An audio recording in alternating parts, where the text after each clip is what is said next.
pelo madeira, que encontrei morar em mim, que encontrei morar em mim, que encontrei morar em mim.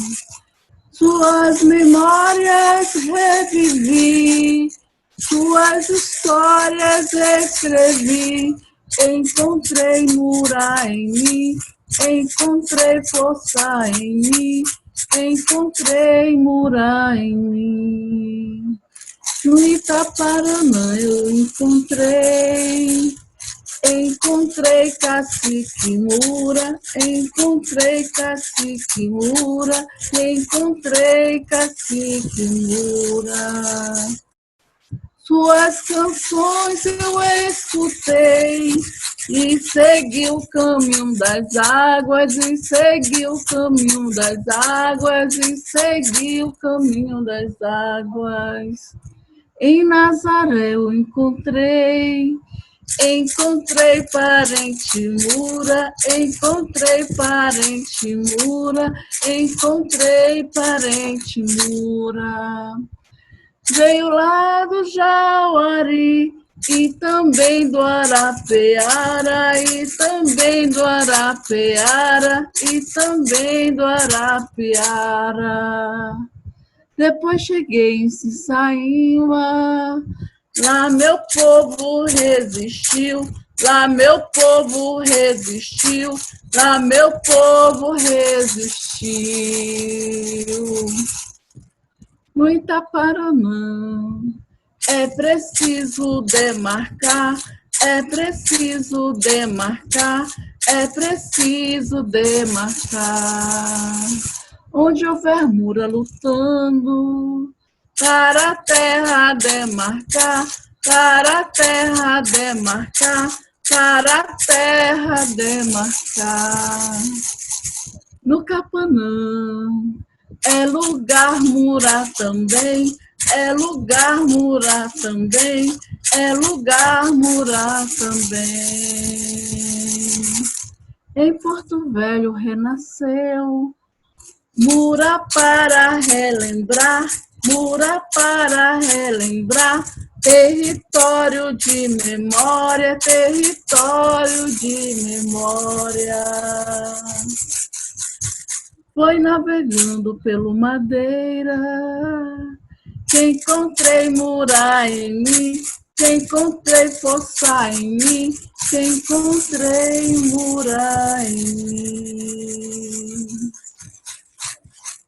Então, essa canção, ela nasce justamente dessa minha vivência de navegar, né, pelos caminhos ancestrais do meu povo. Eu pudesse fazer, né, essa canção que eu passei a chamar de Memória Cantada, e que fala de mim, né, fala desse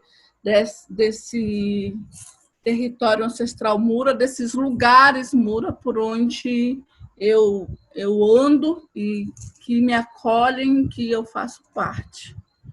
Então, eu me apresento dessa maneira. Quero trazer aqui presente um canto flui, que nasce, que renasce, né, da sobrinha da minha avó, que é a minha tia-avó. Cantei para minha tia-avó. De imediato, ela trouxe esse fragmento de canto ao ouvir o canto do cacique Nelson Mura, que eu vou apresentar para vocês, para a gente fazer esse ritual de iniciação dessa nossa roda de conversa ancestral.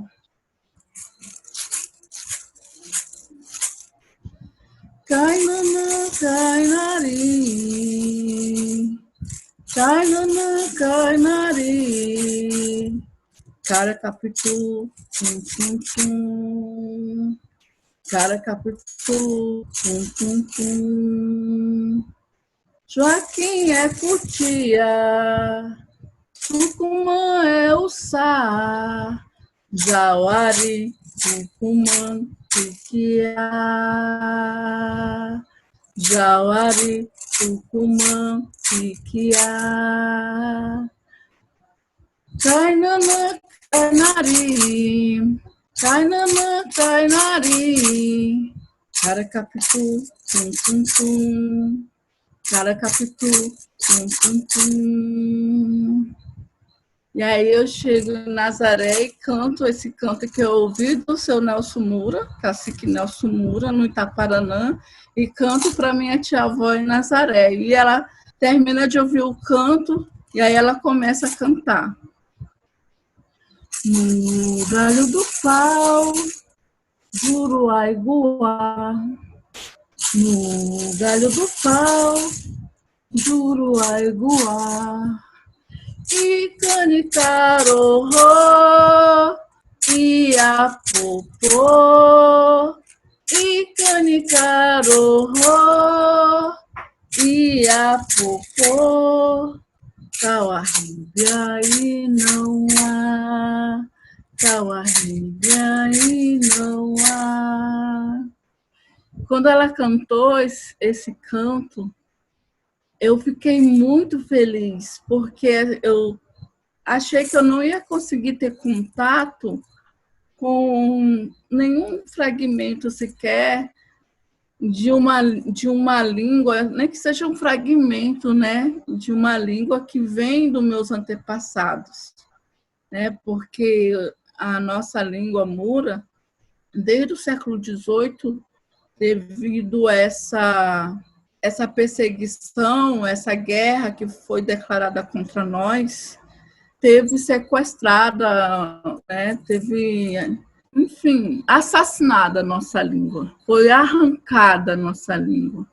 E aí, já no século XVIII, a gente já estava falando do Nhingatu, que depois passou a ser, né, a nossa língua materna adotada, como de vários outros povos que tiveram suas línguas também arrancadas. Depois, esse processo de introdução dos Mura na sociedade nacional, e principalmente por meio dos espaços de seringais, foi tão forte que nem o Nhingatu permaneceu. Pazes, eles mantêm ainda, alguns falam Nhingatu, alguns mais velhos falam. Na minha família, o irmão da minha avó falava e um tio meu falava, mas não foi repassado para a gente, infelizmente. Mas ficaram, né, uma visão de mundo indígena, né, ficaram alguns gestos, alguns sons da nossa língua, da nossa cultura mura, nossa resistência. Isso se mantém ainda hoje. Tanto que, na minha tese de doutorado, eu trouxe esse tema de tecendo tradições indígenas, justamente porque eu estava puxando esses fios de memória para tecer novamente essa memória. E aí esses dois cantos, eles são fundamentais, né, enquanto conexão com a cidade Mura, né? O seu Nelson e a tia Maria são duas pessoas fundamentais, né, nessa reconexão ancestral e pessoal também, coletiva. E seu Nelson, infelizmente, já fez a passagem dele por uma situação de negligência, atendimento de saúde, ano passado. E a tia Maria, que já tem seus 80 e poucos anos, que é a sobrinha da minha avó, acho que das últimas mulheres mais velhas do meu tronco materno, pegou Covid, tá aí viva, resistindo. Ela que me repassa esses ensinamentos. E o seu Nelson também foi uma pessoa muito importante para mim, não só nesse processo da pesquisa, mas no processo mesmo dessa retomada mura e desse meu processo de reconexão, né, com a minha ancestralidade mura. Era um grande sábio, né, e que essa sabedoria se mantém viva nas nossas memórias. E esse canto, ele traz, né, na minha reflexão, toda a relação indígena que nós temos, dessa coisa do tornar-se, né, ao mesmo tempo que você é humano, você também é alimento, você também é animal, você também parte da natureza, você é natureza. Você não está no meio ambiente, mas você está no ambiente inteiro, porque tudo está interligado. Traz essa percepção indígena aí de que assim, nós nos alimentamos desses alimentos sagrados e nos fortalecemos não somente fisicamente, mas também espiritualmente. E isso é muito importante para nós, para esse nosso processo, né, de ação Mura, né? Nós temos então essa referência na minha família, né, da mãe velha e do pai velho. O nosso território Mura, ele está, né, em Rondônia e está no Amazonas. Porto Velho, antes de ser cidade, era território ancestral Mura. O Abinael, ele fez uma síntese muito boa, né? E traz presente aí a resistência Mura, quando chega os exploradores europeus, né? Desse extrativismo que o Nilson estava falando, desse extrativismo predatório, né? Porque tem o extrativismo, né, das populações tradicionais que não é predatório, e tem o extrativismo que é predatório. Teve um momento que a Abinael apresenta os Caripuna também, né, que colocaram esses predadores para correr, né? E também os Mura e também os Parintintim, pois que os Mura assumem essa barreira, né? E vai guerrear por 100 anos aí com os arcos e flechas, com a inteligência de domínio geográfico, territorial, com as estratégias mesmo de guerra, né? Destruindo as plantações dos colonos europeus que vinham para estabelecer as vilas e expandir com o domínio territorial. E os Mura pensaram, vamos lá destruir aquelas plantações, porque assim eles não ficam aqui. E por esse motivo que os governantes da época escreveram para a coroa portuguesa e disse que tinha que acabar com os Mura, porque enquanto houvesse Mura, nenhuma vila, nenhuma civilização, nenhum desenvolvimento ia para frente. Que nós éramos piores do que formiga.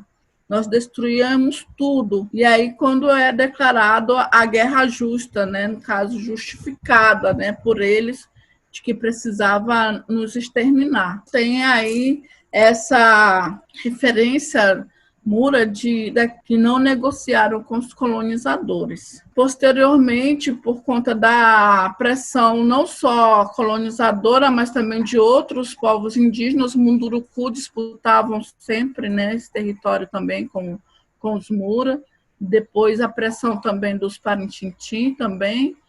E aí ele teve que, por conta também das doenças que foram chegando, né, aceitar a ajuda de um missionário, e aí é onde eles sofrem a traição, né? Mas mesmo depois que eles vão ser aldeados, vão para o aldeamento, as equipes de censo nunca conseguiam encontrar os Mura nesses aldeamentos, porque os Mura tinham esse respeito por serem os mais bravos, né, que enfrentava mais os colonizadores, tinha então esse privilégio, entre aspas, né, de não ficar fixo ali no aldeamento. Eles tinham podiam estar indo para o mato, ficar, né, quantos Muras foram aldeados. E os Muras também têm uma característica de agregar, né? Todos aqueles indígenas que fugiam, né, dos aldeamentos, eles eram agregados e murificados. E isso é muito presente na minha família e nas famílias que são da Amazônia e que estão nesses espaços ribeirinhos. Eles têm essa característica de agregar as pessoas e torná-las parte delas, né? Ela é muito forte. E aí, vendo os rituais de outros indígenas, a gente entende os nossos também. Como é que se dá essa agregação? Por meio da alimentação, por meio dos puxiruns, por meio dos rituais. Quando chega alguém, são oferecidas nossas comidas. E conforme as pessoas reagem, né? Se gostam da nossa comida, se gostam de ir para o roçado com a gente, se gosta de estar com a gente fazendo as coisas que a gente gosta, essa pessoa ela vai ser, né, agregada por nós. Agora, se não gostar do que a gente come, se não gosta de ir para o mutirão, para o xirum, se não gostar das coisas que a gente faz, a gente já diz lá o que é pávulo, não dá bola não, já deixa de escanteio já, aquele ali já não vai ser mais bem-vindo nem bem-vinda. Em Nazaré, eu digo que é a minha Nazaré indígena, porque tudo que eu vivo lá com meus parentes é da cultura indígena. É uma comunidade denominada como Ribeirinha, que fica aqui nas margens do Rio Madeira. No verão, são 12 horas de viagem em barco de linha, saindo de Porto Velho até lá. E nessa comunidade, ela antes de tudo, ali era tudo território Mura. O Rio Madeira, existem estudos arqueológicos que ele é habitado, povoado, há mais de 5.000 anos. Ali já foram encontrados aqui na margem do Rio Madeira várias urnas funerárias que comprovam isso, né? O pessoal da arqueologia tem estudado isso. Lá em Nazaré, né, eu conversando com os mais velhos, com meus parentes, eles têm falado que antigamente, quando eles iam fazer a roça deles, eles encontravam bastante que eles chamam de pão de índio, que é um alimento, né, que a gente encontra enterrado, né, que nem os arqueólogos não conseguiram ainda definir de fato o que é isso, né? Mas a gente entende que era um alimento que eles enterravam por onde eles iam e quando eles voltassem, desenterrava e estava ali coberto, estava ainda bom para poder comer. Então, isso é mais uma prova, né, por meio da oralidade, da existência, né, desses povos aí milenares nessa margem do Rio Madeira. Depois, esse espaço vai se tornar um espaço de seringal, né? Já faz uns 51 ou 52 anos que eles vêm desse espaço de seringal, aonde famílias saíram, né, de diferentes espaços de seringais da Amazônia, do Amazonas, e vieram para cá, para Rondônia, trabalhar em seringais, no Cunhã, em Nazaré, em Boa Hora e nessas outras comunidades que existem aqui no Rio Madeira.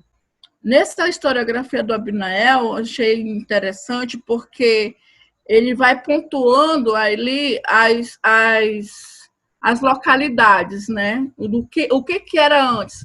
Em São Carlos, que é uma comunidade antes de Nazaré, metade da viagem, né, para chegar em Nazaré.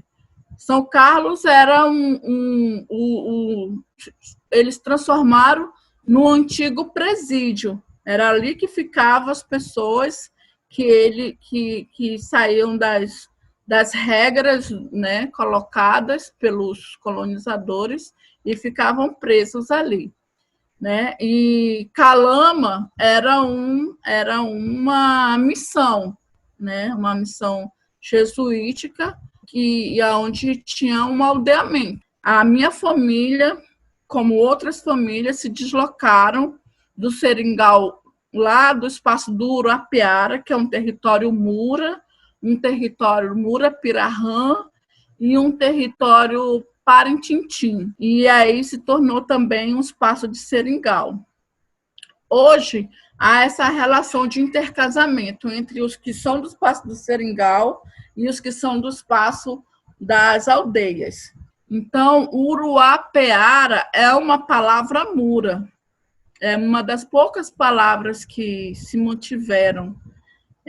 Significa o uruá é uma espécie de caracol, mas que é mais para o lado do caramujo, né? Que é o uruá. E o peara é o chefe. Né? Geralmente eles traz como relação o chefe da queixada, né? Aquele que vem na frente da queixada, comandando o bando de queixada. E aí, nesse caso, o chefe dos uruá, o chefe dos caramujos.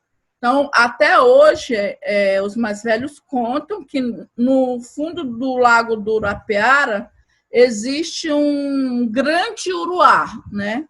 A gente fala um maceta do uruá, um enorme, um imenso uruá, que vive lá debaixo, no fundo do lago, que ninguém pode matá-lo, porque se alguém matá-lo, o lago vai secar. E o lago, ele é fonte de vida para as pessoas que vivem lá. Eles pescam, né? Tem todos os alimentos, né? E da onde eles tiram a água também, né? Por onde eles navegam também. Então, o lago a fonte de vida, né? Para eles no Urapiara.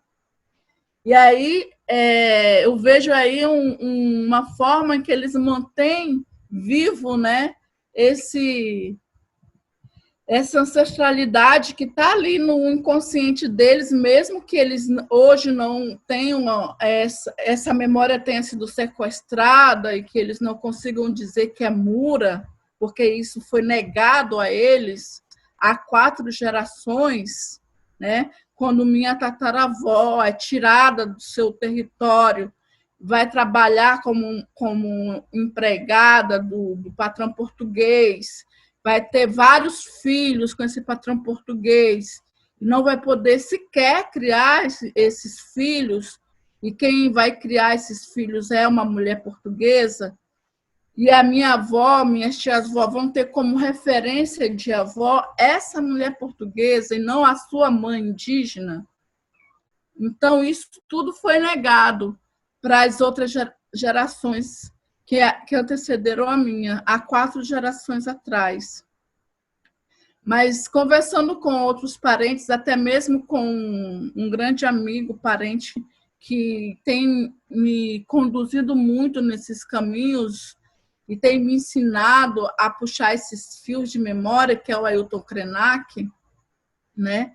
Ele, quando eu fui conversar a primeira vez com ele sobre isso, ele só me disse assim, com a sabedoria que ele tem, né? Não, Márcia, não se esqueça que a memória indígena ela é ancestral e você tem que aprender a puxar os fios dessa memória. E aí foi quando eu entendi o que eu tinha que fazer, né? Tanto na minha escrita como na minha vivência. Por isso que eu digo na minha tese que eu faço uma escrevivência. Eu escrevo a partir das minhas vivências, das minhas experiências, das aprendizagens que eu vou tendo com os mais velhos, as mais velhas, nos espaços de aldeia, nos espaços de antigos seringais e nos espaços ribeirinhos, né?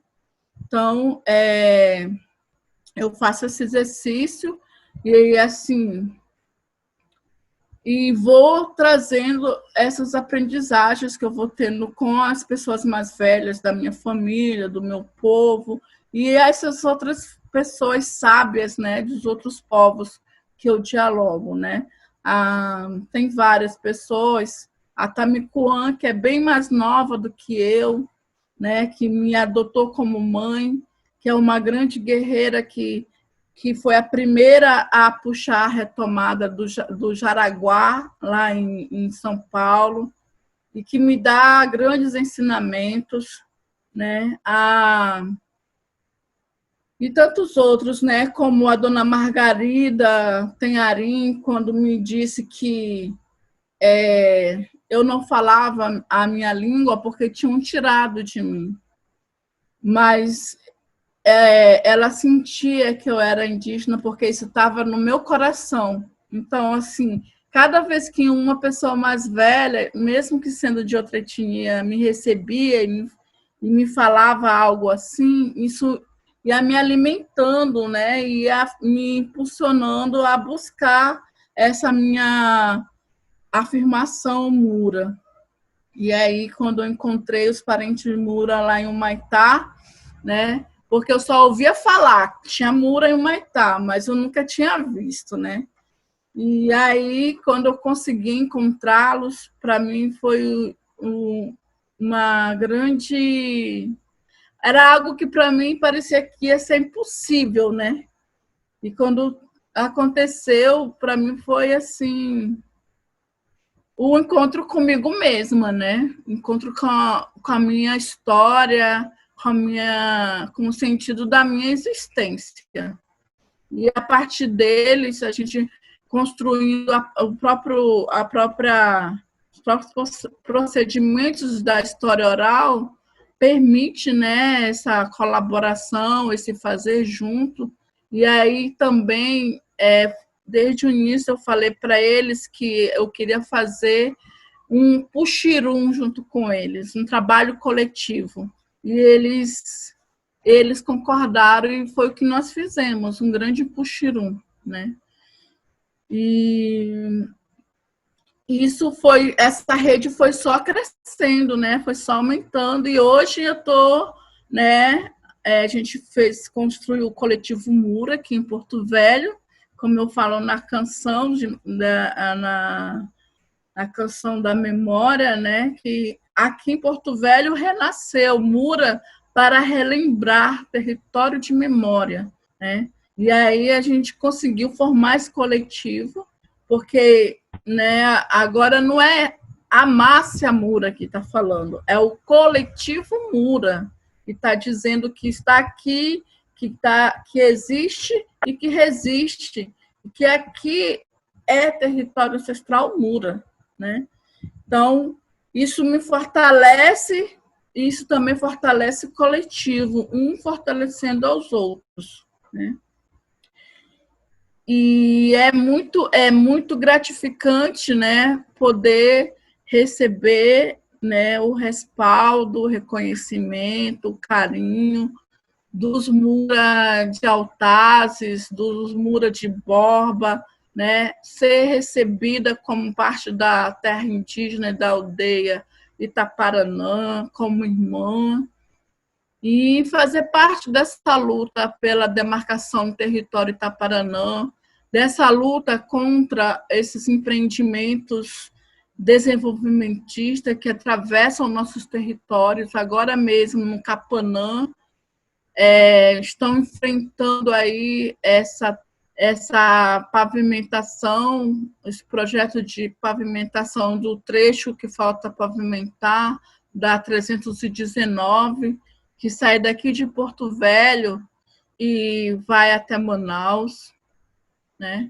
E agora, nesse período de pandemia, essa nossa força, essa nossa ligação aumentou muito mais, porque a gente sente cada um que se vai por conta do coronavírus, a gente luta junto pela vida e a gente está lutando junto contra essa política de morte, contra essa política genocida. Então, só para entender, né, que nós, Muras, estamos dentro desse contexto aí de aldeia, contexto de espaço ribeirinho e contexto de cidade, que nós não precisamos ter vergonha de dizer que somos Mura. E o nosso trabalho do coletivo Mura é esse, né? Fazer com que essa vergonha que nos foi imposta possa ser vencida. E a gente faz essa afirmação não é no discurso, a gente faz na prática, né? No enfrentamento, na luta do dia a dia, estando lá junto nas consequências da inundação causada pelas hidrelétricas, morando lá, estando junto, tendo que ficar preocupado com cada centímetro da água que vai subindo até chegar no assoalho da casa, mesmo alta, e ganhando peixe, ganhando presentes de alimentos também, fazendo esse patoar, né? Essa troca. A rede de pagelança, né? Viva ali, as práticas, os modos de ser, tudo ali, mas com um esfumaçamento, né? E nem todo mundo consegue enxergar isso, porque não faz o trabalho de escavar, né, essa memória, chega lá e pega o que está no superficial. Então, eu, na minha tese de doutorado, eu procurei fazer um pouco essa escavação, mas vivenciando já esses 4 anos lá, que já fez 4 anos depois do doutorado, que eu estou lá, que eu estou aprendendo cada dia uma coisa diferente, né? Ouvindo meu tio, João Lobato, me ensinando como é que o pirarucu cuida dos filhotes, o pirarucu macho, que carrega os filhotinhos na boca, né? E depois solta para ele se alimentar e recebe ele de volta na boca. Que foi a coisa mais linda que eu já tinha ouvido. Como que a gente tem tanto a aprender com um pirarucu macho? E se os humanos fossem assim, como seria tão bom, né? O quanto que a gente tem que aprender com os peixes, quanto que a gente tem que aprender com os pássaros, com os rios, com os lagos, com os igarapés, com os encantados da floresta, com os encantados das águas, com os nossos anciãs, com as nossas crianças, nossos curumis, nossas cantãs, né? Nossos companheiros, nossas amigas, parentas, primas, primos, tias, tios. É só aprendizado, né? Muito aprendizado e muita troca de experiência. Acho que é importante você falar sobre como foi esse processo seu inverso, né? Nós somos testemunha de muitos e muitos indígenas que acabam, por pressão da cultura do branco, né, deixando, abrindo mão ou abandonando, negando a sua própria origem e se assumindo como brancos, né? E você fez o exercício mais ou menos contrário. Claro que você nunca deixou de ser mura, né, aí no teu sangue, no teu inconsciente, mas você fez um movimento consciente quando você começou a fazer o doutorado, de ao mesmo tempo se encontrar como mura, encontrar os muras dispersos. Eu gostaria que você falasse um pouco como foi esse processo pessoal seu, né? Esse processo pessoal seu, e como foi também esse processo coletivo de você ser, de certa forma, um elemento que reaglutinou a aldeia, tá?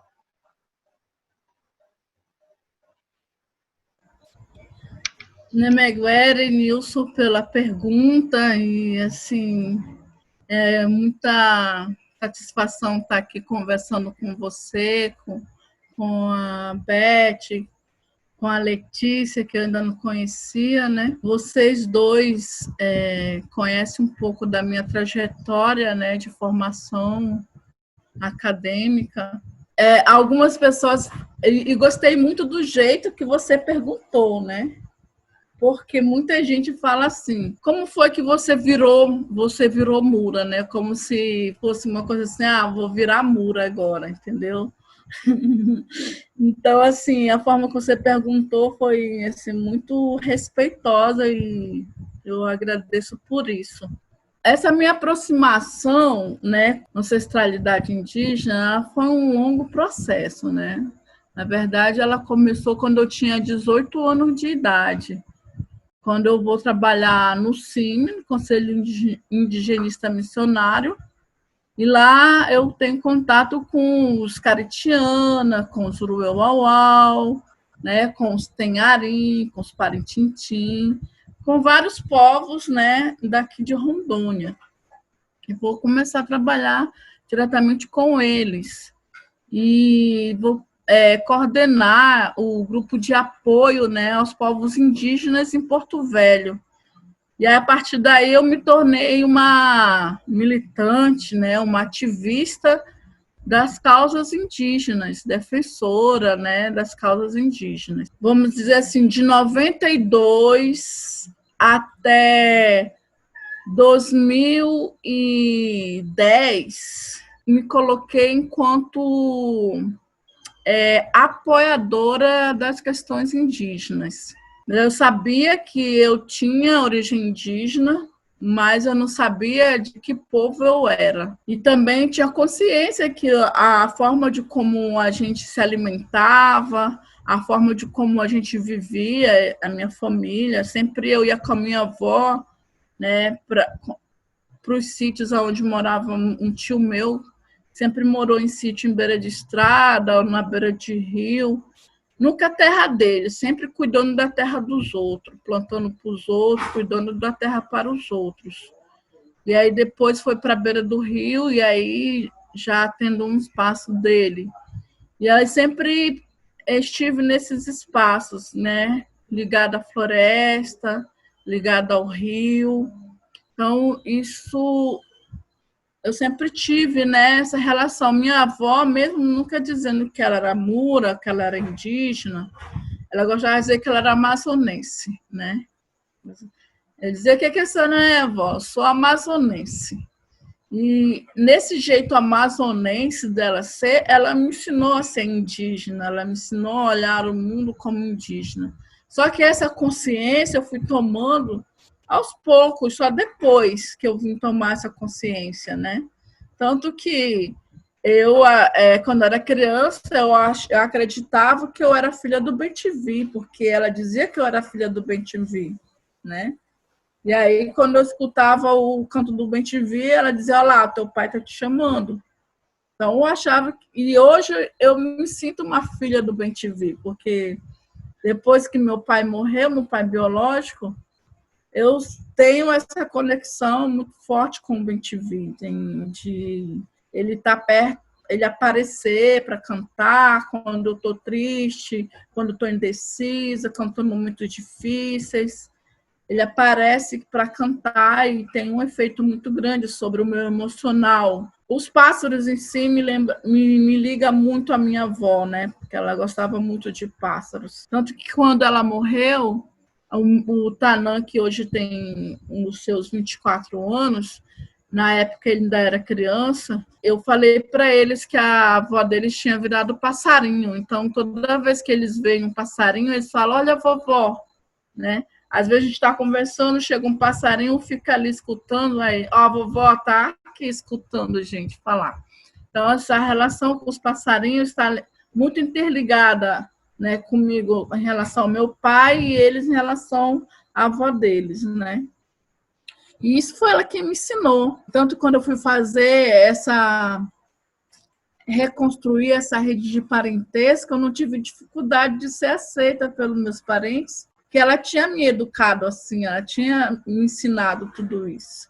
Só que eu vou tomando consciência isso só depois, né? Um processo de tomada de consciência. Tanto que eu fiz até um poema que é assim: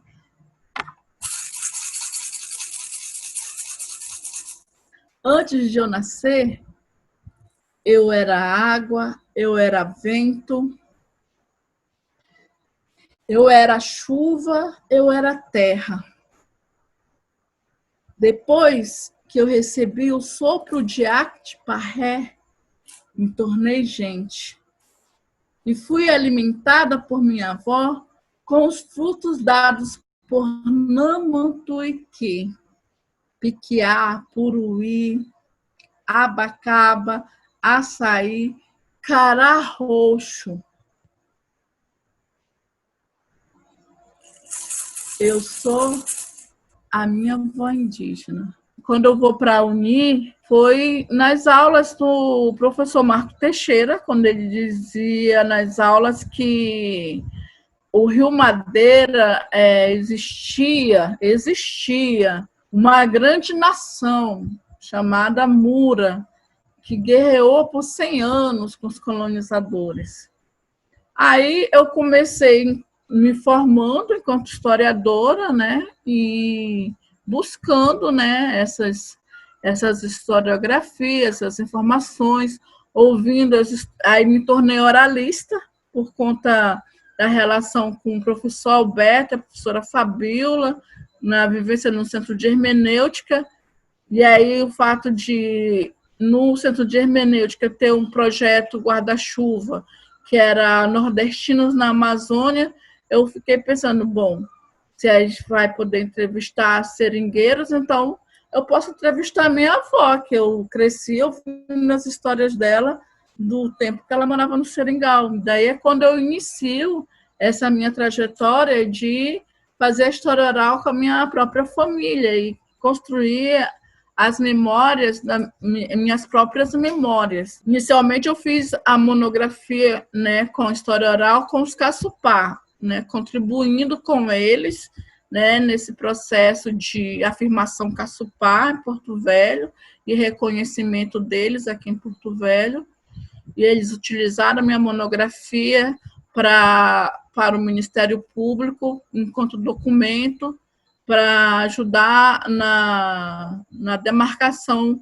E aí depois, com essa ideia do projeto Nordestino na Amazônia, eu me dou conta que eu posso entrevistar a minha própria avó, e da minha própria avó entrevisto a irmã da minha avó, e da irmã da minha avó entrevisto as duas primas da minha avó, e aí é onde nasce, né, o Espaço Lembrado, que é a minha dissertação de mestrado, que vai se tornar livro depois, né?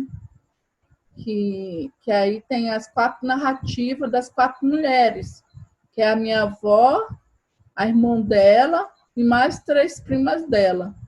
E é aqui, nesse trabalho, que eu vou percebendo algumas pistas, porque é aqui que a minha tia-avó, que já faleceu, a tia Isolina, que ela diz que o meu bisavô, que era o pai delas, tinha sido transportado do Pará até o Orapiara, no Amazonas, dentro de um tambor, num barco. E aí eu fui perguntar por quê. Aí ela disse que, como ele foi criado por uma mulher portuguesa, porque a mãe dele era a empregada do português, engravidava desse português, mas não podia criar, então todos os filhos dela foram criados por essa portuguesa. E aí, quando esse meu bisavô cresceu, aí o termo que eles falam é mexer, né? Mexeu com a filha do patrão português, que era justamente o patrão que, né, fez vários filhos na mãe dele, provavelmente. Ou alguém que era do núcleo familiar. Eu sei que ele mexeu com a filha do patrão, e aí o patrão queria matá-lo. E aí ela, para salvar a vida dele, colocou ele dentro de um tambor e o despachou de lá do Pará para Orapiara, que era uma base de seringal de um português, né? E aí, quando esse português morre, quem assume são 4 mulheres portuguesas, esse seringal.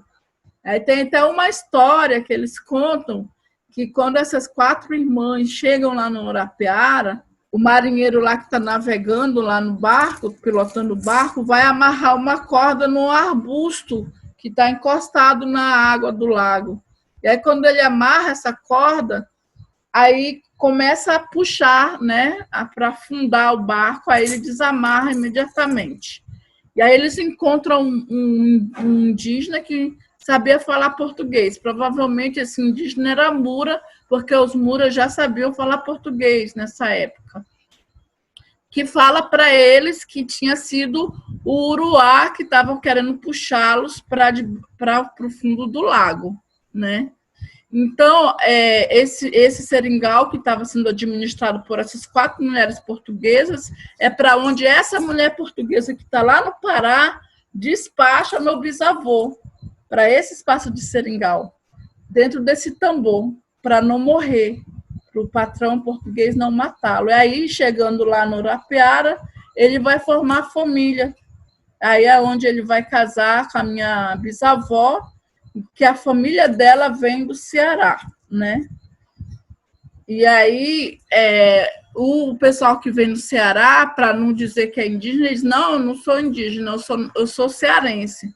Mas os cearenses, né, vêm do mesmo processo de introdução indígena na sociedade nacional, né? Esses cearenses que vêm para a Amazônia, ou eles são potiguara, ou eles são cariri, ou são cariri-chocó, são algum povo indígena que foi introduzido também na sociedade nacional, assim como nós, Mura, aqui no Amazônia. E aí junta, né, essas imagens culturais desses indígenas introduzidos na sociedade nacional lá do Ceará, que vem para a Amazônia, que se depara com uma floresta, com uma imensidão de água, e outros indígenas que também já estão introduzidos dentro do espaço de Seringal, retirados seus territórios, eles vão criar toda essa cultura, né? Fortalecer nessa junção, nesse encontro, toda essa cultura. Não que isso tenha sido, digamos assim, tivesse ausência de conflito, não, porque esse período foi muito difícil para os povos indígenas. Foi o tempo da correria, era quando as mulheres eram raptadas para serem mulheres dos seringueiros, né? Que os capangas dos seringalistas capturavam essas mulheres, matavam os homens, né? E capturavam as mulheres para serem as esposas desses seringueiros. E essas mulheres iam se tornar, né, quem? As parteiras, as becedeiras, as mães, né? E aí vem toda essa formação aí, né, dessa população de Seringal que mantém, né, a cultura e o modo de ser indígena, mas já com uma memória raptada, sequestrada, né? E um grande exemplo disso são os Runicuim, lá no Acre. Eles fizeram a retomada deles também. Eles estavam introduzidos no espaço de Seringal e eles conseguiram fazer a retomada deles, são um dos mais fortes enquanto ancestralidades rituais hoje, né, na Amazônia. Como diz a minha filha do coração, ela está tudo dentro de nós só precisamos despertar e trazer para fora e manter dentro também vivo, né? Com o doutorado eu resolvi adentrar nisso e puxar os fios de memória e buscando as pistas que estavam aqui no espaço lembrado e desdobrando isso e buscando e puxando, né, esses fios aí para fazer, né,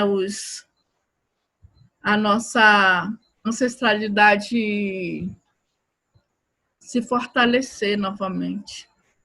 A Rigoberta Menchú, ela fala assim: eu me chamo Rigoberta Menchú e assim nasceu minha consciência. Então, eu me chamo Márcia Mura e assim nasceu a minha consciência, que é uma tomada de consciência. Inclusive, justamente agora, com toda essa política genocida, desde o ano passado, lá no Urapiara mesmo, tem uma das comunidades, né, que estão fazendo a retomada lá. Eles não querem mais ser identificados enquanto ribeirinhos, né, e eles estão se identificando como Mura e fazendo a retomada. Inclusive, infelizmente, mês passado, eu tive notícia que, num conflito com a polícia lá em Auxiliadora, eles assassinaram um rapaz Mura, e para impedir que fizesse autópsia e para encobrir pista mesmo, provas, eles fizeram um enterro do menino sem tomar procedimento nenhum que deveria ser tomado, né? E junto com ele tinha também uns rapazes Parentintim, que era da aldeia lá dos Parentintim, que foram bem espancados também pelos policiais.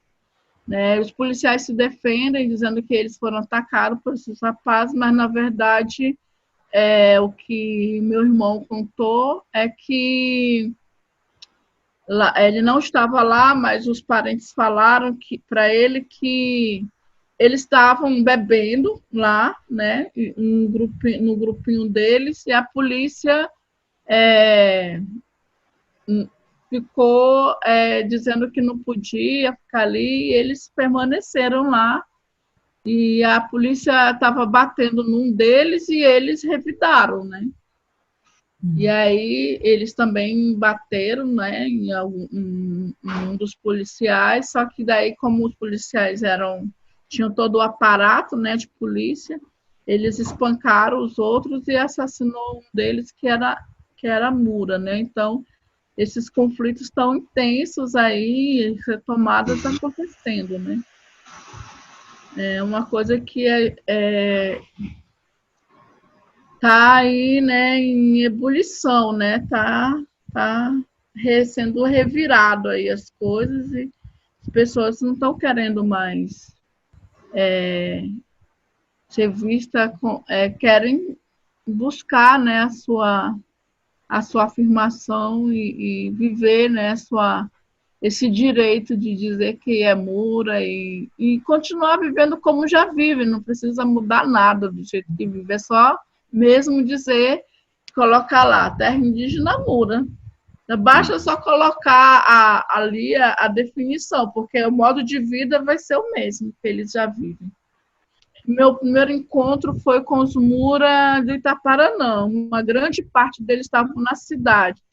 Nesse processo todo do fazer, da história oral, né, do construir em colaboração narrativa, de ler, de refazer, aí foram acontecendo várias coisas, e aí eles sofreram também umas pressões na cidade, e o estupim foi aquele etnocídio que aconteceu em 2014 com os Tenharim, em que os indígenas todos foram levados para o quartel, e eles não quiseram ir para o quartel, os Mura que estavam na cidade, porque depois cada um ia para suas aldeias, e eles iam ficar lá, então eles iam ser marcados, né, como indígenas, porque eles vinham ali meio que camuflados, né? Ninguém sabia que eles eram Mura. Mas se aí eles fossem junto com os outros lá para o quartel, e todo mundo ia saber que eles eram indígenas. Então, mesmo eles não indo, eles acabaram se sentindo muito pressionados na cidade e resolveram voltar para a aldeia, onde eles estão hoje, né, lá no Itaparanã, fazendo essa retomada lá, que quem puxava essa retomada, quem ficava lá garante o território, era o seu Nelson Mura, né, que faleceu e agora está demarcando lá o território com o seu próprio corpo. E eles estão lá, e assim, eles estão retomando não só o território físico, mas o território espiritual também, né? Está renascendo uma língua por meio espiritual, né? Todo um modo de se organizar. Então, assim, o que eu vejo, o que eu percebo, que cada retomada tem o seu próprio caminho. Por exemplo, os Mura do Itaparanã, eles estão constituindo uma língua que é uma língua espiritual. E eles têm lá suas regras que estão estabelecendo para manter ali a sociedade deles, o modo de eles viverem. Né? E os Mura de Altazes já tem uma outra organização, e aí eles adotam o Nhangatu e falam o Nhangatu, e estão organizados de uma outra forma. Né? Em Borba também tem, só em Borba tem 2.000 Mura. Só em Altazes tem em torno de 10.000 Mura, né? E várias aldeias, e alguns estão em cidade. né? Lá em Altazes tem em torno de acho que umas 40 aldeias, por aí assim. Agora nós queremos que nós sejamos reconhecidos dentro daquilo que nós somos, que é Mura, né? Ou os Kaiowá. Não, nós não estamos no nosso território porque, desde Rondon, nossas terras foram arrendadas contra a nossa vontade. Mas nós estamos aqui, na beira da estrada, no nosso território, lutando pelo nosso tecoá. Ou estamos aqui no território, no nosso tecoá, trabalhando como empregado fazendeiro, mas permanecemos no nosso território.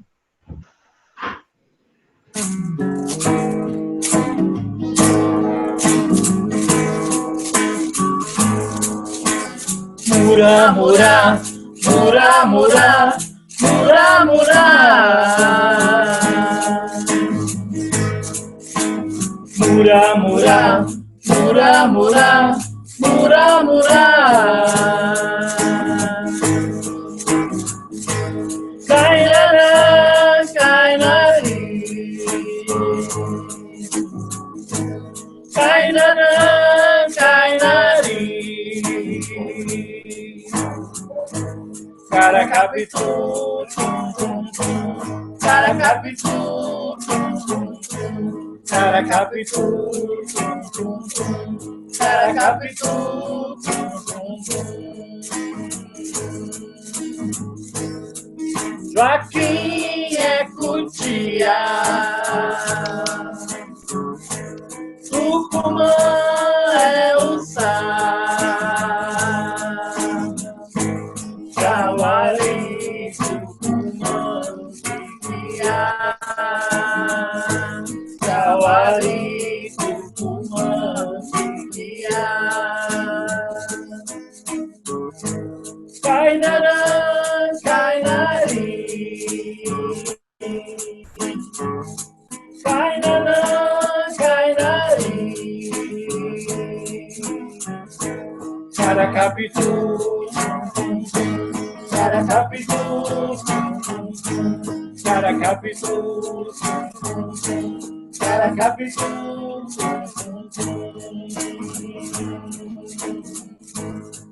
Joaquim é Cutia.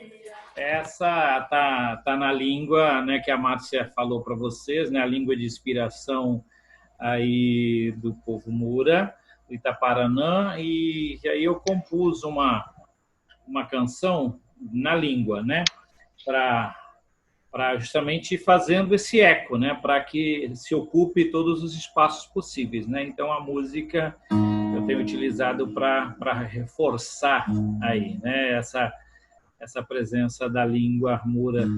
Então vamos lá. Que está nascendo espiritualmente, passada por Namantuiqui, o grande criador. Povo Mura, Arabagadi do Itaparanã, Nemegueri Tenepaxê.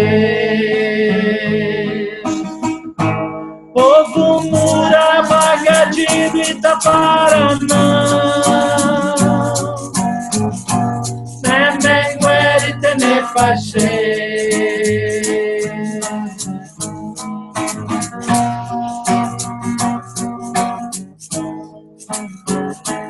Rapachari Guriangabaué, Epequarandi Namantuiqui. Rapachari Guriangabaué, Epequarandi Namantuiqui. Tenepaxê de Amerrim, Tenepaxê de Amerrim.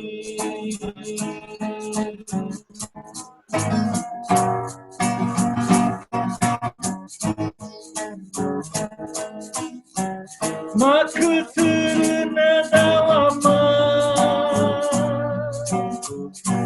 Ararapego e Baraxê e Epequarã. Makuturuna Kalama Arabengueri para cheia Pequarã Ataragote Wararegatani Pashe Ataragoti Wararegatani Pashe Ataragueti Wararegatani Pashe. Povo Mura, Arabagadi do Itaparanã, muito obrigado, meus irmãos. Dá licença, meu nome é Gabalé, filho de Deus, irmão de Amerrim, irmão de Jesus, quer dizer, né, na língua. Crianças, estou aqui. O que foi, filho e filha? A vida é fogo, meus irmãos. A vida é fogo, meus irmãos.